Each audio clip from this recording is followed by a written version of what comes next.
নমস্কাৰ জ্ঞান বিজ্ঞান চেনেলৰ আন এটা শিক্ষামূলক ভিডিঅ'লৈ স্বাগতম জনালো। আজি আমি বিভিন্ন কম্পিটিটিভ এক্সামত হঠাতে অহা কিছুমান গুৰুত্বপূৰ্ণ দিৱসৰ বিষয়ে আলোচনা কৰিম। আজি আমি বিশেষভাৱে জানুৱাৰী মাহৰ গুৰুত্বপূৰ্ণ দিৱসবোৰ আৰু ইয়াৰ থিম অৰ্থাৎ বিষয়বস্তুৰ বিষয়ে আলোচনা কৰিম। আহকচোন ভিডিঅ'টো আৰম্ভ কৰোঁ। 1 জানুৱাৰী এই দিনটো ইংৰাজী নৱবৰ্ষৰ প্ৰথম দিন হিচাপে উদযাপন কৰাৰ লগতে অসমৰ প্ৰাক্তন মুখ্যমন্ত্ৰী জননেতা শৰৎচন্দ্ৰ সিংহৰ জন্মদিন উপলক্ষে জনতাৰ দিন হিচাপে পালন কৰা হয়। লগতে ৰাষ্ট্ৰসংঘৰ সৌজন্যত গ্ল'বেল পৰিয়াল দিৱস উদযাপন কৰা হয়। এই দিৱসৰ লগত সংগতি ৰাখি এজনে আনজনলৈ শান্তিৰ বাণী প্ৰেৰণ কৰে। গ্ল'বেল পৰিয়াল দিৱস 2024ৰ থিম হ'ল families for peace and sustainable wellbeing. ইয়াৰ পিছৰ উদযাপন কৰিবলগীয়া দিৱসটো হ'ল 4 জানুৱাৰী বিশ্ব ব্ৰেইল দিৱস। দৃষ্টিহীন লোকসকলে লিখিব আৰু পঢ়িব পৰাকৈ 20 বছৰ বয়সতে লুইচ ব্ৰেইলে ব্ৰেইল পদ্ধতি আৱিষ্কাৰ কৰিছিল। 1809 চনত ফ্ৰান্সত জন্ম হোৱা লুইচ ব্ৰেইলৰ জন্মদিনটো বিশ্ব ব্ৰেইল দিৱস হিচাপে পালন কৰা হয়। গতিকে এই দিৱসটো বিশেষভাৱে গুৰুত্বপূৰ্ণ। ইয়াৰ পিছত 5 জানুৱাৰী তাৰিখে ৰাষ্ট্ৰীয় পক্ষী দিৱস পালন কৰা হয়। 2024 চনৰ ৰাষ্ট্ৰীয় পক্ষী দিৱসৰ থিম হ'ল এ bird is flight is poetry in motion. এই বাক্যশাৰীৰ অসমীয়া অনুবাদ হৈছে উড়ন্ত পক্ষী এক গতিশীল কবিতা। এই বিষয়টোৱে পক্ষীৰ উৰণৰ স্বাভাৱিক সৌন্দৰ্য আৰু স্বতন্ত্ৰতাক লৈ সজাগতা সৃষ্টি কৰাত গুৰুত্ব আৰোপ কৰিছে। ইয়াৰ পিছত 9 জানুৱাৰী তাৰিখে পালন কৰা হয় প্ৰৱাসী ভাৰতীয় দিৱস। ভাৰতৰ সৰ্বতো প্ৰকাৰৰ সমৃদ্ধি আৰু বিকাশত প্ৰৱাসী ভাৰতীয়সকলে আগবঢ়োৱা বৰঙণিৰ প্ৰতি সন্মান জনাই 2003 চনৰ পৰাই আজিৰ দিনটোতে প্ৰৱাসী ভাৰতীয় দিৱস পালন কৰি আহিছে। 1915 চনৰ আজিৰ দিনটোতে জাতিৰ পিতা মহাত্মা গান্ধীয়ে ভাৰতলৈ প্ৰত্যাৱৰ্তন কৰিছিল। এই দিনটোক যুগমীয়া কৰি ৰখাৰ উদ্দেশ্যে 9 জানুৱাৰী দিনটোত প্ৰৱাসী ভাৰতীয় দিৱস পালন কৰা হয়। গতিকে এই দিনটো বিশেষভাৱে গুৰুত্বপূৰ্ণ। 10 জানুৱাৰী তাৰিখে পালন কৰা দিৱসটো হ'ল বিশ্ব হিন্দী দিৱস। 2024 চনৰ বিশ্ব হিন্দী দিৱসৰ থিম হ'ল Hindi in a global digital এৰা। বৰ্তমানৰ ডিজিটেল যুগত হিন্দী ভাষাৰ প্ৰসাৰ আৰু প্ৰভাৱ এক উল্লেখযোগ্য বিষয়। হিন্দী কেৱল ভাৰতৰ ভিতৰতে নহয় বিশ্বজুৰি এক শক্তিশালী যোগাযোগৰ মাধ্যম হিচাপে আত্মপ্ৰকাশ কৰিছে। 12 জানুৱাৰী তাৰিখে উদযাপন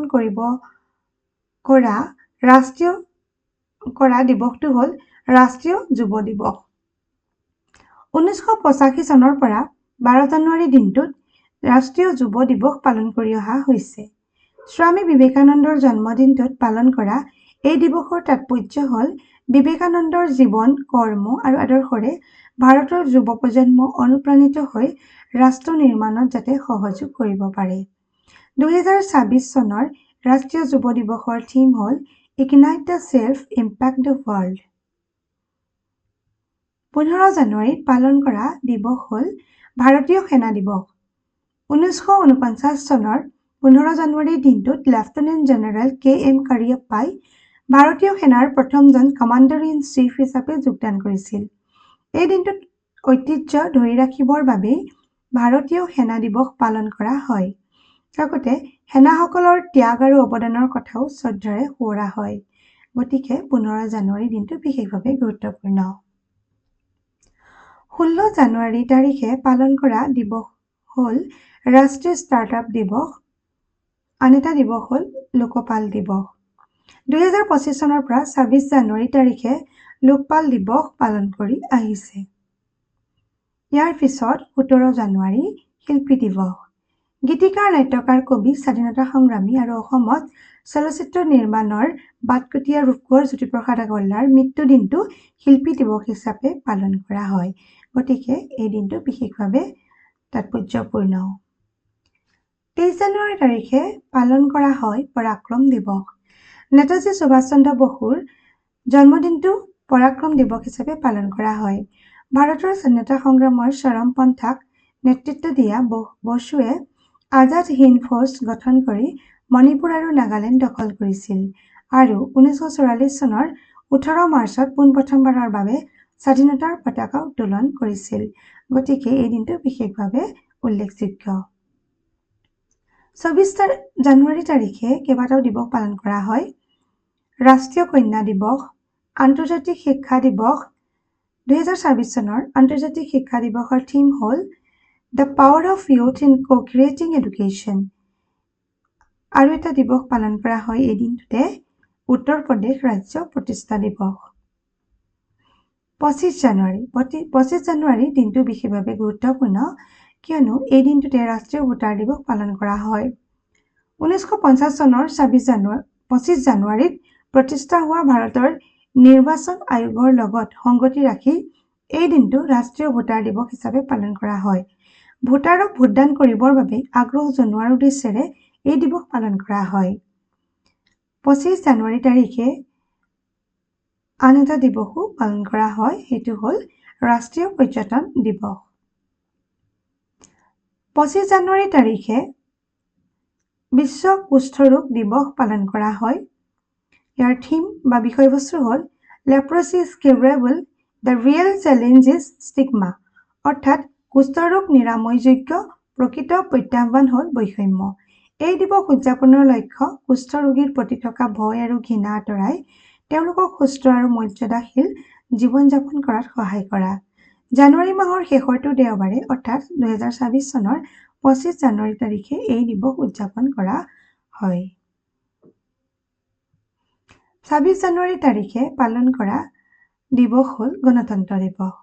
1950 চনৰ 26 জানুৱাৰী দিনটোত ভাৰতীয় সংবিধান গৃহীত আৰু কাৰ্যকৰী হৈছিল। সেই দিনটোতে ভাৰতক এখন সাৰ্বভৌম গণতান্ত্ৰিক গণৰাজ্য হিচাপে ঘোষণা কৰা হয়।